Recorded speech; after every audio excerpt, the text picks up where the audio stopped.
Okay, we are going to make a bracelet.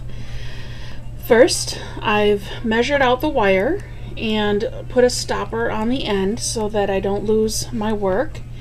And just go ahead and start putting your beads on. So I'm going to alternate what I'm doing for beads, one after the other. Doing a charcoal gray and then a kind of a iridescent pink with it, and that'll look nice when it's all done.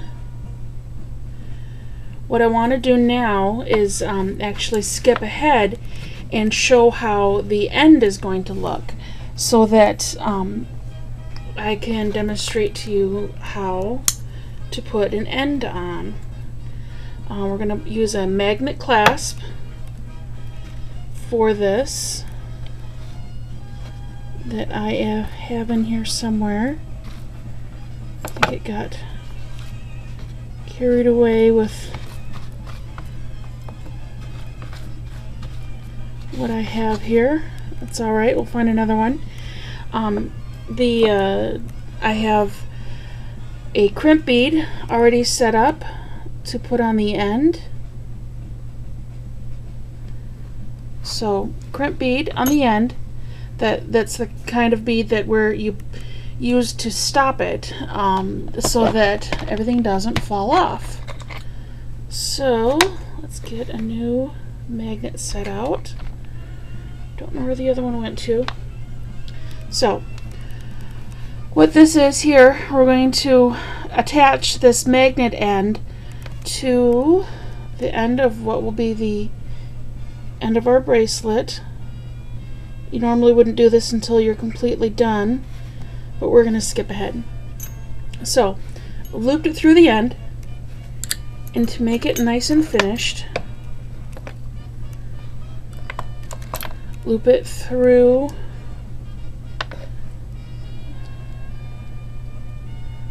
your crimp bead,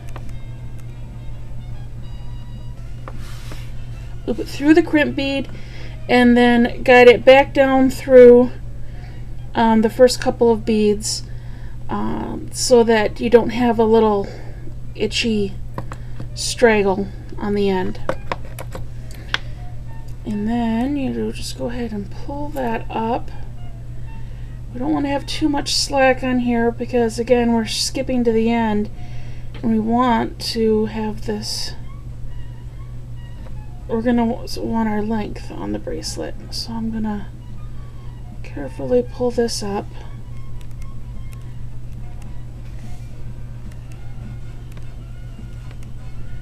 I think that's working.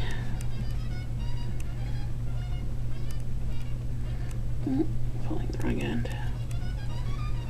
Trial and error.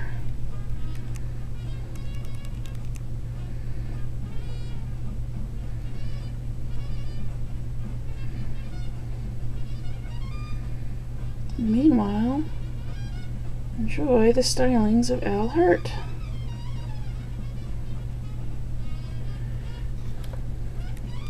Alright, that's good. So what I'm going to do is, you see I have it pulled taut, not too taut, because you want the end to have some looseness to it so that it moves around so that you're able to use it okay. So then you take your needle nose pliers, and it's a little tricky using the magnet clasps with this because everything picks it up, but you just take your crimp bead and you smush it real good.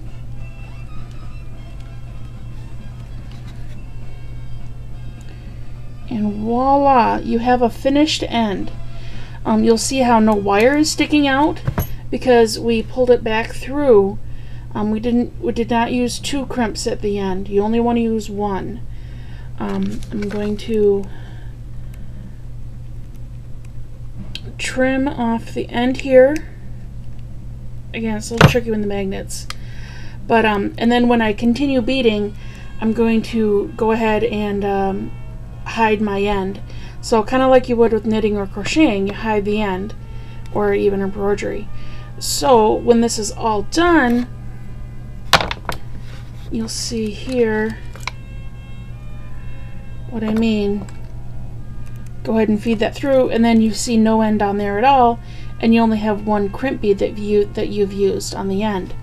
So picking up that clasp that'll be on the other end, you can get an idea of how the bracelet will go around and will meet up with the magnet, and then you don't have the clasp, or excuse me, you don't have the crimp bead hanging out at all, so it won't be itchy on the wearer's wrist, and it won't catch on clothing, which is very nice and a desirable way to wear jewelry. So I'll go ahead and finish the rest of this, and it will go to a grateful recipient. Everyone likes magnet clasps, and it's really easy. And another way to do this, I like to do bracelets or even any ends, whether it's necklace or bracelet, is not do the crimp bead at the end, but do it between the first and the last, or excuse me, the last and the second to last bead.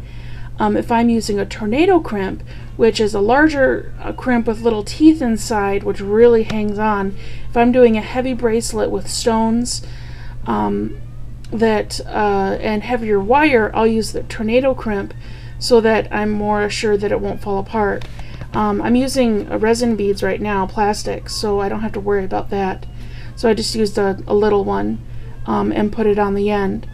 But the tornado ones, when they're smushed, they are more flattened out, and so that's why I like to put it at between the end and the second to the end, so then the sides are more protected by the beads, and then it's not itchy.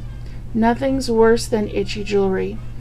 So there you go. This is going to soon be a nice bracelet.